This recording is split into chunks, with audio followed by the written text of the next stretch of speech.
नमस्ते दोस्तों, आज हम एक ऐसे चैप्टर का डीप एक्सप्लेनेशन करने वाले हैं जो हमारे सोसाइटी के रियल प्रॉब्लम से जुड़ा है, जेंडर, रिलीजन एंड कास्ट। अगर आपको कभी लगा हो कि लड़कियों को काम मिलने में दिक्कत होती है या लोग कास्ट के बेसिस पे जज करते हैं या पॉलिटिक्स रिलीजन का मिसयूज करती है, तो ये चैप्टर आपके लिए ही है। चलिए स्टार्ट करते हैं। फुल एक्सप्लेनेशन बिल्कुल ईजी लैंग्वेज में, हिंदी और इंग्लिश दोनों में। Chapter overview.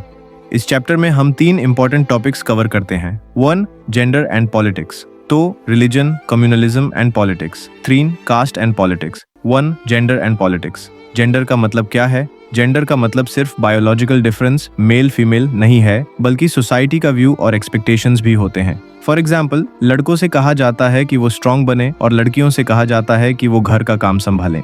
यह जो डिफरेंस ऑफ रोल्स है, उसी को सेक्सुअल डिवीजन ऑफ लेबर कहते हैं।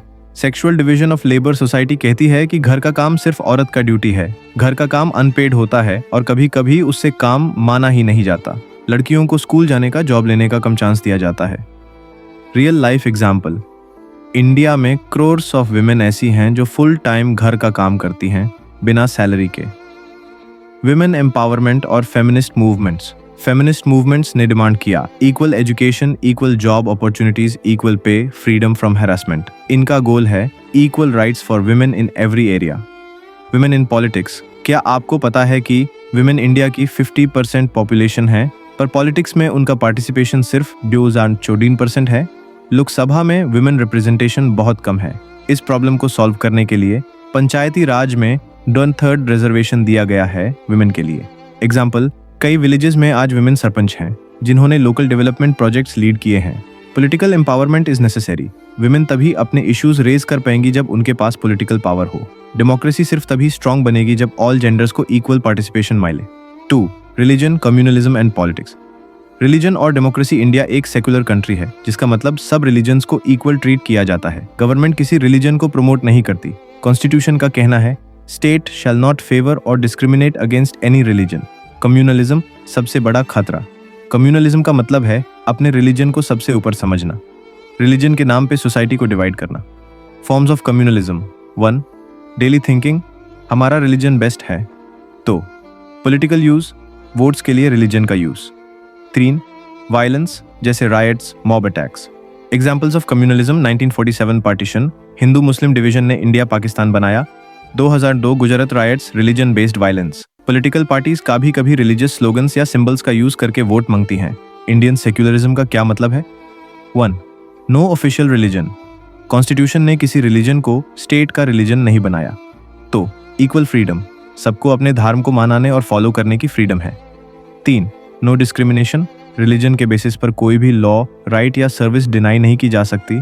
पॉलिटिक्स और रिलीजन का बैलेंस, क्या पॉलिटिकल लीडर्स रिलीजन के मैटर्स में इंटरफियर कर सकते हैं अगर पब्लिक इंटरेस्ट के लिए हो, जैसे किसी टेंपल में सेफ्टी मेजर्स। पर कोई रिलीजन को प्रमोट करना या यूज हेट स्प्रेड करना डेमोक्रेसी के अगेंस्ट है। 3. Caste and politics, caste system in India. India में कास्ट एक एंशिएंट सिस्टम है जो लोगों को जाम के बेस पे डिवाइड करता है। Traditionally Brahmins, priests, Kshatriyas, warriors, Vaishyas, traders, Shudras, service providers, Dalits, untouchables, बहुत बुरा ट्रीटमेंट मिलता था। डिस्क्रिमिनेशन एंड इनइक्वालिटी, पास्ट में लोअर कास्ट्स को स्कूल्स में एडमिशन नहीं मिलता था, मंदिर में एंट्री अलाउड नहीं थी, वेल्स यूज करने का राइट नहीं था। ये डिस्क्रिमिनेशन एक बड़ा सोशल प्रॉब्लम बन गया। कॉन्स्टिट्यूशन का रोल, डॉक्टर BR अम्बेडकर ने कॉन्स्टिट्यूशन में इंश्योर किया equality before law for all, article 15, no discrimination on caste reservations for SCs, STs and OBCs in jobs, education, political seats. Caste in modern India, आज के time में cities में caste का impact कम हुआ है, intercaste marriages बढ़ रही हैं, पर रूरल एरियाज में कास्ट अभी भी डोमिनेट करती है। कास्ट बेस्ड पॉलिटिक्स अभी भी चलती है। पॉलिटिक्स में कास्ट का use. 1. Vote bank politics, parties caste को टारगेट करके वोट्स लेती हैं। 2. कैंडिडेट सिलेक्शन, वही कैंडिडेट फील्ड होता है जो मेजॉरिटी कास्ट का हो। 3. कास्ट बेस्ड पार्टीज जैसे BSP, RPI एटसेट्रा। इस कास्ट इन पॉलिटिक्स गुड और बैड? पॉजिटिव्स, दलित्स और बैकवर्ड कास्ट्स को वॉइस मिला। सोशल जस्टिस प्रमोट होता है।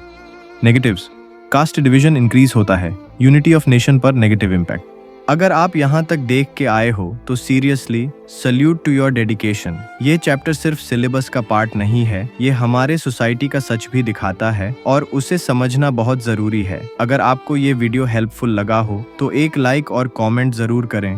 कमेंट बस इतना लिखना, watch till end, it gives me motivation to keep creating.